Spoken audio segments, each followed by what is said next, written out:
iPlusന്റെ മറ്റൊരു സെഷനിലേക്ക് എല്ലാ പ്രിയപ്പെട്ടവർക്കും സ്വാഗതം. സെറ്റ് പരീക്ഷയുടെ ഒരു ടെന്റേറ്റീവ് ഡേറ്റ് ഓഗസ്റ്റ് 24 ഒക്കെ അനൗൺസ് ചെയ്തിട്ടുണ്ടല്ലേ. അപ്പോൾ എല്ലാവരുടെയും പഠിത്തമൊക്കെ കൃത്യമായിട്ട് നടക്കുന്നുണ്ടെന്നാണ് നമ്മുടെയൊക്കെ വിശ്വാസം.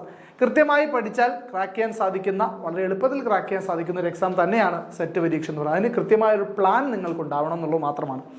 അപ്പോൾ സാധാരണഗതിയിൽ സബ്ജക്റ്റ് പേപ്പറും ജനറൽ പേപ്പറും ഉണ്ടല്ലേ. അപ്പോൾ അതിൽ ഈ സബ്ജക്റ്റ് പേപ്പറിൽ നമ്മൾ സബ്ജക്റ്റ് പഠിച്ച ആൾക്കാർക്ക് സബ്ജക്റ്റ് പേപ്പറിൽ മാർക്ക് സ്കോർ ചെയ്യുന്നത് അത്ര വലിയ ബുദ്ധിമുട്ടുള്ളൊരു കാര്യമായിരിക്കത്തില്ല.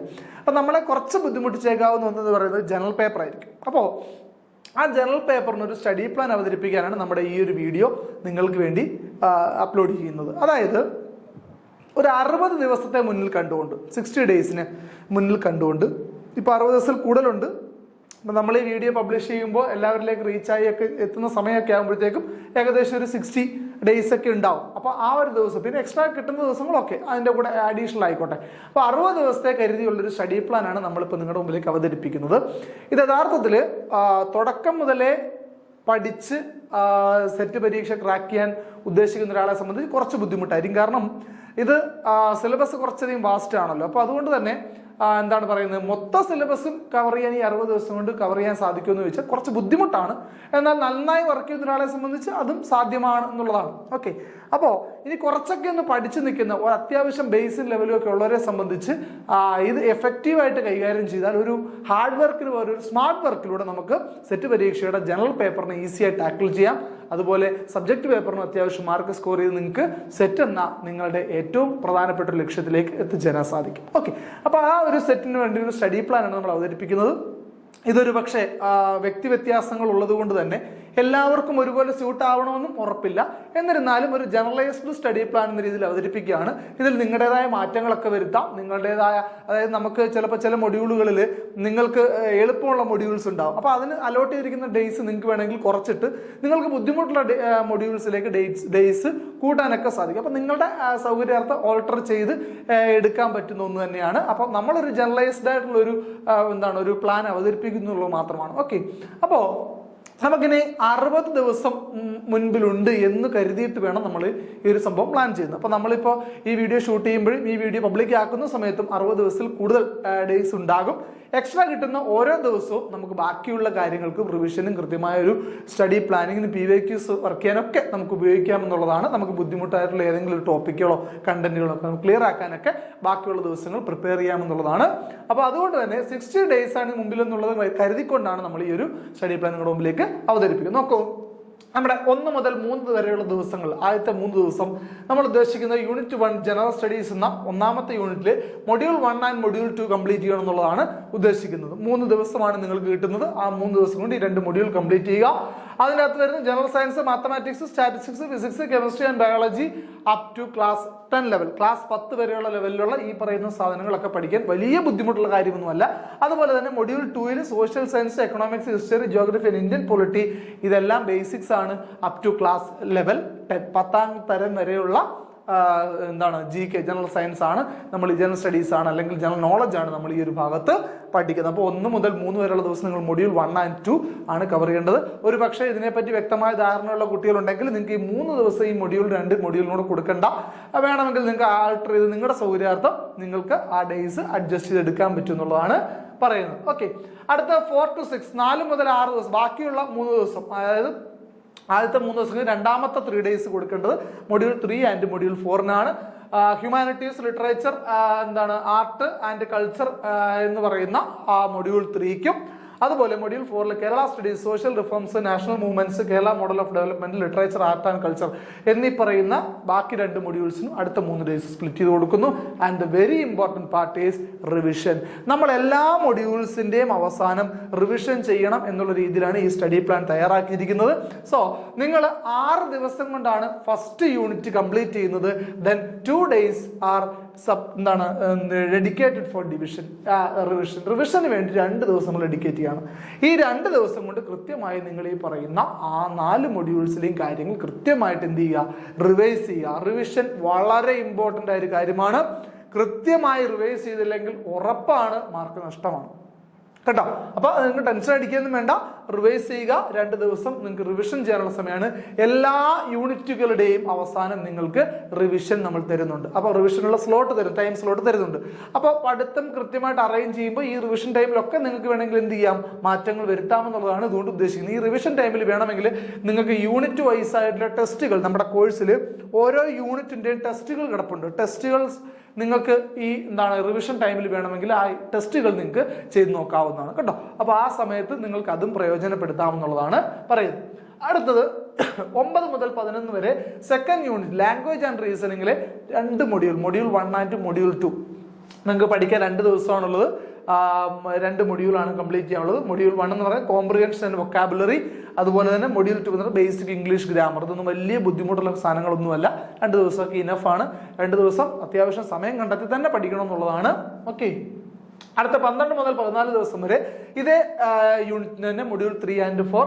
Module 3 logical reasoning and analytical ability, അതുപോലെ numeracy skills, pattern recognition and orders of magnitude, maths and mental ability ബന്ധപ്പെട്ടുള്ളൂ. ഓക്കെ, അതുപോലെ 15 മുതൽ 16 വരെ യൂണിറ്റ് 2ന്റെ ലാംഗ്വേജ് ആൻഡ് റീസണിങ്ങിന്റെ റിവിഷൻ നടത്തണം. അവിടെയും നിങ്ങൾക്ക് യൂണിറ്റിൽ വെച്ചിരിക്കുന്ന യൂണിറ്റ് വൈസ് ടെസ്റ്റുകളുടെ ടെസ്റ്റുകൾ ചെയ്ത് ആ ഒരു സംഭവം കൂടി നിങ്ങൾക്ക് ഇവിടെ പ്രയോജനപ്പെടുത്താം.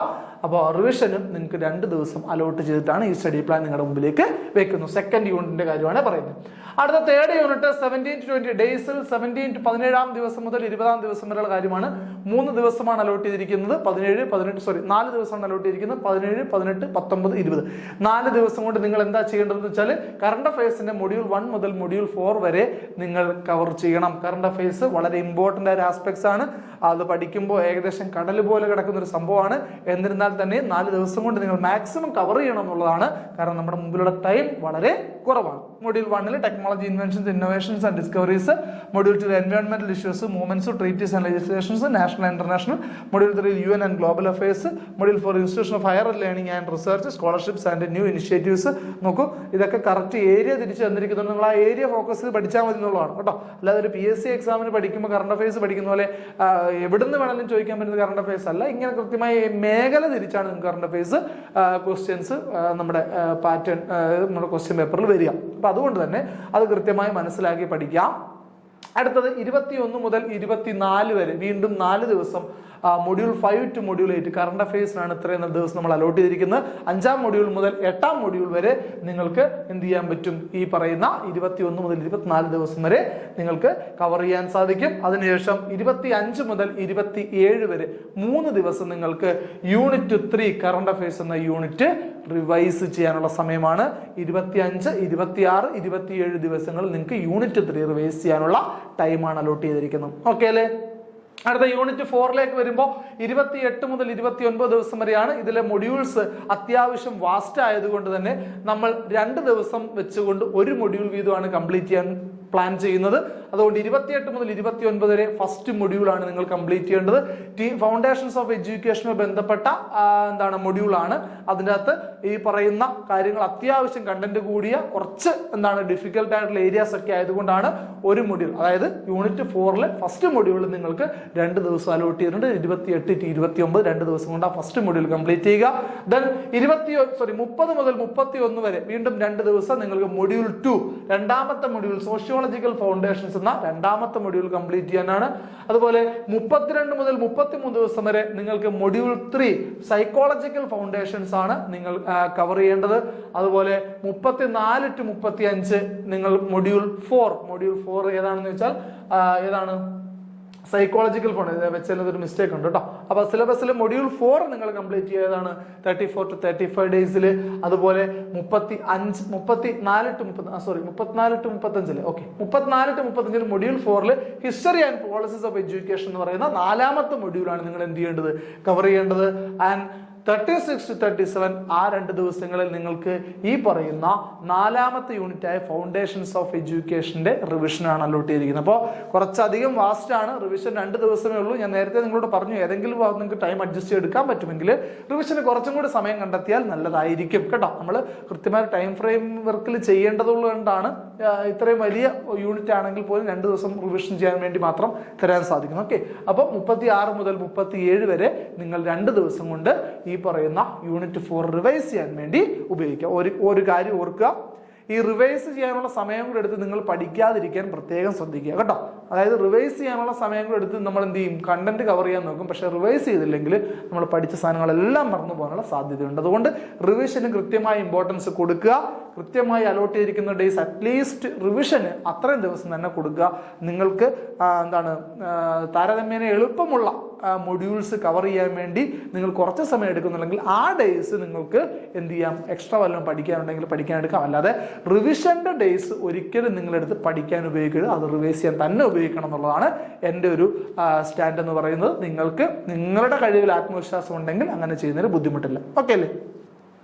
ശരി, അടുത്ത 38 മുതൽ 39 വരെ 5ാമത്തെ യൂണിറ്റ് ടീച്ചിങ് ലേണിംഗ് ആൻഡ് ഇവാലുവേഷന്റെ 1ാമത്തെ മൊഡ്യൂളാണ്. മൊഡ്യൂൾ ടീച്ചിങ് ആപ്റ്റിറ്റ്യൂഡ് എന്ന് പറയുന്ന മൊഡ്യൂളാണ് നിങ്ങൾ എന്ത് ചെയ്യേണ്ടത്, 38 to 39ാമത്തെ ദിവസങ്ങൾ നിങ്ങൾ എടുക്കേണ്ടത് അല്ലെങ്കിൽ പഠിക്കേണ്ടത്. ഓക്കെ, 40 മുതൽ 41 വരെ 2 ദിവസം നിങ്ങൾ 5ാമത്തെ യൂണിറ്റിലെ സെക്കൻഡ് മൊഡ്യൂളാണ് കംപ്ലീറ്റ് ചെയ്യേണ്ടത്. ടീച്ചിങ് മെത്തേഡ്സ് എന്ന് പറയുന്ന മൊഡ്യൂളാണ് നിങ്ങൾ 40-41 2 ദിവസം കൊണ്ട് നിങ്ങൾ സെക്കൻഡ് മൊഡ്യൂൾ 5ാമത്തെ യൂണിറ്റിലെ സെക്കൻഡ് മൊഡ്യൂൾ നിങ്ങൾ എന്ത് ചെയ്യണം, കംപ്ലീറ്റ് ചെയ്യണം. ഓക്കെ, അതുപോലെ 42-43 ദിവസങ്ങളിൽ നിങ്ങൾ 5ാമത്തെ യൂണിറ്റിലെ മൊഡ്യൂൾ 3 ഏതാണ്, ലേണിംഗ് എന്ന് പറയുന്ന മൊഡ്യൂൾ. വളരെ ഇമ്പോർട്ടന്റ് ആയിട്ടൊരു മൊഡ്യൂളാണ് ലേണിംഗ് എന്ന് പറയുന്നത്. അപ്പൊ അത് കൃത്യമായിട്ട് നിങ്ങൾ എന്ത് ചെയ്യുക, മനസ്സിലാക്കി എടുക്കുക. നമ്മൾ നിങ്ങളുടെ കയ്യിൽ സിലബസ് ഉണ്ട്, ഈ ടോപ്പിക്കുകൾ ഇത് തന്നെയാണെന്ന് കൺഫേം ചെയ്യാൻ വേണ്ടിയിട്ടാണ് ഇതും കൂടി ഈ പിക്ചേഴ്സ് കൂടി നിങ്ങളുടെ മുമ്പിലേക്ക് അവതരിപ്പിക്കുന്നത് കേട്ടോ. അപ്പൊ 42-43 2 ദിവസം കൊണ്ട് നിങ്ങൾ 5ാമത്തെ യൂണിറ്റിലെ തേർഡ് മൊഡ്യൂൾ നിങ്ങൾ കംപ്ലീറ്റ് ചെയ്യുക. ആൻഡ് 44-45 ദിവസം 44-45 2 ദിവസം കൊണ്ട് നിങ്ങൾ 5ാമത്തെ യൂണിറ്റിലെ 4th മൊഡ്യൂളായ ഇവാലുവേഷൻ, അതും വളരെ ഇമ്പോർട്ടന്റ് ആയ ഒരു മൊഡ്യൂളാണ് കേട്ടോ. ഇവാലുവേഷൻ നിങ്ങൾ കംപ്ലീറ്റ് ചെയ്യുക. അപ്പോൾ ഇങ്ങനെ കംപ്ലീറ്റ് ചെയ്ത് പോകുന്നതിനോടൊപ്പം 46-47 2 ദിവസം 46ാം ദിവസവും 47ാം ദിവസവും നിങ്ങൾ 5ാമത്തെ യൂണിറ്റ് എന്ത് ചെയ്യാൻ ഉപയോഗിക്കുക, റിവൈസ് ചെയ്യാൻ വേണ്ടിയിട്ട് ഉപയോഗിക്കുക. ക്ലിയർ അല്ലേ? ശരി, അടുത്ത 48 മുതൽ 49 2 ദിവസം കൊണ്ട് നിങ്ങൾ അടുത്ത ചെയ്യേണ്ടത് 6ാമത്തെ യൂണിറ്റിലെ ഫസ്റ്റ് മൊഡ്യൂളായ കമ്മ്യൂണിക്കേഷൻ നിങ്ങൾ എന്ത് ചെയ്യുക, കവറപ്പ് ചെയ്യണം. കമ്മ്യൂണിക്കേഷൻ കവറപ്പ് ചെയ്യാൻ വേണ്ടിയിട്ടാണ് 48-49 2 ദിവസം നിങ്ങൾക്ക് അലോട്ട് ചെയ്തിരിക്കുന്നത്. അതുപോലെ തന്നെ 50-51 ദിവസവും 51ാം ദിവസവും 6ാമത്തെ യൂണിറ്റിന് സെക്കൻഡ് മൊഡ്യൂളായ കമ്പ്യൂട്ടർ ആൻഡ് ICT. അത് ചിലപ്പോൾ ഒരുപക്ഷെ കുറച്ച് എളുപ്പമായിരിക്കും. നിങ്ങൾക്ക് വേണമെങ്കിൽ 1-1.5 ദിവസം കൊണ്ട് അത് വേണമെങ്കിൽ കംപ്ലീറ്റ് ചെയ്യാൻ പറ്റിയേക്കും അല്ലെ. അപ്പോൾ കമ്പ്യൂട്ടർ ആൻഡ് ICT നിങ്ങൾ എന്ത് ചെയ്യുക, കവറപ്പ് ചെയ്യുക. ദെൻ 52-53 ദിവസങ്ങളിൽ 6ാമത്തെ മൊഡ്യൂളിലെ തേർഡ് യൂണിറ്റ് ആയ റിസർച്ച് ഇൻ എഡ്യൂക്കേഷൻ ഇമ്പോർട്ടന്റ് ആണ്. റിസർച്ച് ഇൻ എഡ്യൂക്കേഷൻ ആണ് നിങ്ങൾക്ക് കംപ്ലീറ്റ് ചെയ്യാനായിട്ട് നമ്മൾ അലോട്ട് ചെയ്യുന്ന സമയം. അതുപോലെ 54 മുതൽ 55 വരെ 6ാമത്തെ യൂണിറ്റിലെ 4th മൊഡ്യൂൾ എഡ്യൂക്കേഷണൽ അഡ്മിനിസ്ട്രേഷൻ, ഇതും ഇമ്പോർട്ടന്റ് ആയ ഒരു മൊഡ്യൂളാണ് കേട്ടോ. അപ്പോൾ എഡ്യൂക്കേഷൻ ഇൻസ്റ്റിറ്റ്യൂഷൻ അഡ്മിനിസ്ട്രേഷൻ എന്ന് പറയുന്ന 6ാമത്തെ യൂണിറ്റിലെ 4th മൊഡ്യൂളാണ് നിങ്ങൾ ഏത് ദിവസം 54 മുതൽ 55 ദിവസങ്ങളിൽ കംപ്ലീറ്റ് ചെയ്യേണ്ടത്. ആൻഡ് 56 മുതൽ 57 വരെയുള്ള ദിവസങ്ങളിൽ 6ാമത്തെ യൂണിറ്റ്, അതായത് ലാസ്റ്റ് യൂണിറ്റ്, ജനറൽ പേപ്പറിന്റെ ലാസ്റ്റ് യൂണിറ്റ് നിങ്ങൾ എന്ത് ചെയ്യുക, റിവൈസ് ചെയ്യുക. അതിന് 2 ദിവസമാണ് അലോട്ട് ചെയ്തിരിക്കുന്നത്. നിങ്ങൾ ഓർക്കുക, നിങ്ങൾക്ക് ഏതെങ്കിലും മൊഡ്യൂളുകൾ നിങ്ങൾക്ക് ടൈം ഫ്രെയിമിനുള്ളിൽ പഠിച്ചു തീർക്കാൻ സാധിക്കുന്നെങ്കിൽ ആ ബാലൻസ് ഉള്ള സമയം നിങ്ങൾ ഒന്നുകിൽ റിവിഷൻ ഉപയോഗിക്കുക, അല്ലെങ്കിൽ മറ്റേതെങ്കിലും മൊഡ്യൂൾ നിങ്ങൾക്ക് സമയം തികയാതെ വന്നാൽ അവിടെ ഉപയോഗിക്കുക. ഒരു കാരണവശാലും റിവിഷന്റെ ടൈം എടുത്ത് നിങ്ങളൊരു കാര്യം പഠിക്കാതിരിക്കാൻ ശ്രമിക്കുക എന്നുള്ളതാണ് എൻ്റെ അഭിപ്രായം. അങ്ങനെ ചെയ്യരുത്. കാരണം റിവിഷൻ ചെയ്തെങ്കിൽ മാത്രമേ നിങ്ങൾ പഠിച്ച കാര്യം നിങ്ങളുടെ മനസ്സിൽ ഉറക്കത്തുള്ളൂ. ആ സമയത്ത് നിങ്ങൾ പുതിയ കാര്യങ്ങൾ പഠിക്കാൻ പോയാൽ മുൻപ് പഠിച്ച കാര്യങ്ങൾ കൂടി വളരെ വൾണറബിൾ ആയി നിങ്ങൾക്ക് നഷ്ടപ്പെടാൻ സാധ്യതയുള്ള ഒന്നായിട്ട് മാറും. അതുകൊണ്ട് ശ്രദ്ധിച്ചോണം. ഓക്കെ, ദെൻ ഇനി നമുക്ക് എത്ര ദിവസമുണ്ട്, 3 ദിവസമുണ്ട്. 58ാം ദിവസം, 59ാം ദിവസം, 60ാം ദിവസം. നമുക്കിവിടെ ഫൈനൽ റിവിഷൻ ആൻഡ് പ്രാക്ടീസ് ആണ് നിങ്ങളോട് പറയുന്നത്. അതായത് ഈ പറഞ്ഞ ഇത്രയും യൂണിറ്റുകൾ 1ാമത്തെ യൂണിറ്റ് മുതൽ 6ാമത്തെ യൂണിറ്റ് വരെ എല്ലാ യൂണിറ്റുകളും ഒന്നുകൂടി ഒരു ഓട്ടപ്രദക്ഷിണം നടത്താനുള്ള 3 ദിവസം. അതോടൊപ്പം പ്രാക്ടീസ് ചെയ്യുക എന്ന് പറഞ്ഞാൽ നമ്മുടെ പ്രീവിയസ് ഇയർ ക്വസ്റ്റ്യൻസ്, മോക്ക് ടെസ്റ്റുകൾ തുടങ്ങി പലവിധ സാധ്യതകൾ നിങ്ങൾ പ്രയോജനപ്പെടുത്തിക്കൊണ്ട് ഈ 3 ദിവസം കൃത്യമായി ചിട്ടയോടെ ശ്രദ്ധയോടും കൃത്യമായ ഒരു സ്ട്രക്ചേർഡ് ആയിട്ടുള്ള ഒരു പഠിത്തം പഠിക്കണം ഈ ലാസ്റ്റ് 3 ദിവസങ്ങളിൽ എന്നുള്ളതാണ്. അപ്പോൾ അതിൻ്റെ അകത്ത് തന്നെ നമുക്ക് നമ്മുടെ കോഴ്സിൽ ഏകദേശം 2016 മുതലുള്ള സെറ്റിന്റെ ജനറൽ പേപ്പറിന്റെ PYQs നമുക്ക് അവൈലബിൾ ആണ്. 2016 മുതലുള്ളത് ആ PYQs നിങ്ങൾക്ക് പ്രയോജനപ്പെടുത്താം. അതുപോലെ തന്നെ PYQs ക്വിസ് ആയിട്ട് ആഡ് ചെയ്തിട്ടുണ്ട്. നിങ്ങൾക്ക് കൃത്യമായിട്ട് അത് പഠിച്ചതിന് ശേഷം നിങ്ങൾക്ക് ക്വിസ് ചെയ്ത് നിങ്ങളുടെ മാർക്ക് ആക്സസ് ചെയ്ത് നിങ്ങൾക്ക് തന്നെ ആക്സസ് ചെയ്യാൻ സാധിക്കും. അതുപോലെ തന്നെ എന്താണ് പറയുന്ന ഓരോ യൂണിറ്റ് വൈസ് ടെസ്റ്റുകൾ, ഓരോ യൂണിറ്റിനും യൂണിറ്റ് വൈസ് ടെസ്റ്റുകൾ ആഡ് ചെയ്തിട്ടുണ്ട്. ഈ ടെസ്റ്റുകളൊക്കെ ചെയ്ത് നിങ്ങൾ വെൽ സെറ്റായിട്ട് എക്സാം ഫേസ് ചെയ്യാൻ പോകുക എന്നുള്ളതാണ്. ഏകദേശം ഒരു അത്യാവശ്യം ബേസ് ഒക്കെ ഉള്ള അത്യാവശ്യം ഒരു അറ്റംപ്റ്റ് ഒക്കെ നടത്തിയിട്ടുള്ള ഒരു ഉദ്യോഗാർത്ഥിയെ സംബന്ധിച്ചുകൊണ്ട് സ്മാർട്ട് വർക്കിലൂടെ ഈ ഒരു സ്റ്റഡി പ്ലാൻ പ്രയോഗിച്ചു കഴിഞ്ഞാൽ വളരെ കൃത്യമായിട്ട് ഉറപ്പ് പറയാൻ സാധിക്കും നിങ്ങൾക്ക് സെറ്റ് ജനറൽ പേപ്പർ നിങ്ങൾക്ക് നല്ല മാർക്ക് സ്കോർ ചെയ്യാൻ സാധിക്കുമെന്ന്. ഇതുവരെ പഠിച്ചു തുടങ്ങാത്തവരെ സംബന്ധിച്ചൊരു കാര്യം പറഞ്ഞാൽ നിങ്ങളുടെ എബിലിറ്റി അനുസരിച്ച് നിങ്ങളുടെ കഴിവിനനുസരിച്ച് നിങ്ങൾ കൃത്യമായി സമയം കണ്ടെത്തി കൂടുതൽ സമയം കണ്ടെത്തി നിങ്ങൾ ഈ ഒരു സ്റ്റഡി പ്ലാൻ വെച്ച് പഠിച്ചാൽ ഒരു ഹാർഡ് വർക്കിനേക്കാൾ ഉപരി ഈ ഒരു സ്മാർട്ട് വർക്കിലൂടെ നിങ്ങൾക്ക് ജനറൽ പേപ്പർ നല്ല മാർക്ക് സ്കോർ ചെയ്യാനായിട്ട് സാധിക്കുമെന്നും ഉറപ്പ് പറയുകയാണ് ഈ ഒരു അവസരത്തിൽ കേട്ടോ. അതോടൊപ്പം നിങ്ങൾ മറന്നുകൂടാത്ത രണ്ട് കാര്യങ്ങൾ revision and PYQs, previous year ക്വസ്റ്റ്യൻസും റിവിഷനും വളരെ പ്രധാനപ്പെട്ട കാര്യമാണ്.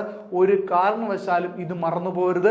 ഇത് രണ്ടും ചെയ്യാതെ എക്സാമിന് പോകുന്നവർക്ക് ഒരു 50-50 ചാൻസ് പോലും ഉണ്ടാകില്ല എന്നുള്ള കാര്യം ഈ ഒരു അവസരത്തിൽ നിങ്ങളോട് ഓർമ്മിപ്പിക്കുകയാണ്. അതുകൊണ്ട് ദയവ് ചെയ്ത് നിങ്ങൾ എന്ത് സാധനം പഠിച്ചാലും അത് റിവൈസ് ചെയ്യണം. കൃത്യമായി ആ ടോപ്പിക്കിൽ നിന്ന് വരുന്ന ക്വസ്റ്റ്യനുകളെ PYQs നിന്ന് കണ്ടെത്തി PYQs ചെയ്യണം. PYQs ചെയ്തെങ്കിൽ മാത്രമാണ് നമ്മൾ പഠിച്ച ടോപ്പിക്കിൽ നിന്ന് വരുന്ന ക്വസ്റ്റ്യൻസ് ഏത് ടൈപ്പ് ആണെന്ന് മനസ്സിലാക്കാൻ നമുക്ക് സാധിക്കുന്നു. അപ്പൊ അതുകൊണ്ട് തന്നെ കൃത്യമായിട്ട് റിവിഷൻ ചെയ്യാനും PYQs വർക്കൗട്ട് ചെയ്യാനും നിങ്ങൾ ശ്രദ്ധിക്കണം എന്നുള്ള കാര്യം കൂടി ഈ അവസരത്തിൽ നിങ്ങൾ ഓർമ്മപ്പെടുത്തുകയാണ്. അപ്പോൾ ഇത്രയും കാര്യങ്ങൾ ഉപയോഗിച്ച് നമ്മൾ തരുന്ന ഈ ഒരു സ്റ്റഡി പ്ലാൻ നിങ്ങൾ ഫലപ്രദമായി ഉപയോഗിക്കാൻ നമ്മൾ നിങ്ങളോട് അഭ്യർത്ഥിക്കുകയാണ്. നിങ്ങൾക്ക് ഈ പറയുന്ന പോലെ 60 ദിവസം ടൈം ഫ്രെയിമാണ് കൊടുക്കുന്നത്. നമ്മൾ ഈ വീഡിയോ ചെയ്യുമ്പോഴും വീഡിയോ നിങ്ങളിലേക്ക് റീച്ച് ആകുമ്പോഴും എന്തായാലും 60 ദിവസത്തിൽ കൂടുതൽ സമയം നിങ്ങൾക്ക് ഉണ്ടാവും. അപ്പൊ അതുകൊണ്ട് തന്നെ ആ ഒരു സമയം കൃത്യമായി പാലിക്കുക. എക്സ്ട്രാ കിട്ടുന്ന എല്ലാ ദിവസങ്ങളും നിങ്ങൾക്കൊരു ബോണസ് പോയിന്റ് ആയിട്ട് കരുതുക. അപ്പൊ എല്ലാവരും ആത്മവിശ്വാസത്തോട് പഠിക്കുക, നല്ല കോൺഫിഡന്റ് ആയിട്ട് പോയി എക്സാം എഴുതുക. എല്ലാവർക്കും വിജയാശംസകൾ നേരുന്നു. ഇത്തവണത്തെ സെറ്റ് നിങ്ങൾക്കുള്ളതാണ്. ഓക്കെ, അപ്പോൾ എല്ലാവർക്കും വിജയാശംസകൾ ഒരിക്കൽ കൂടി നേരുന്നു. താങ്ക്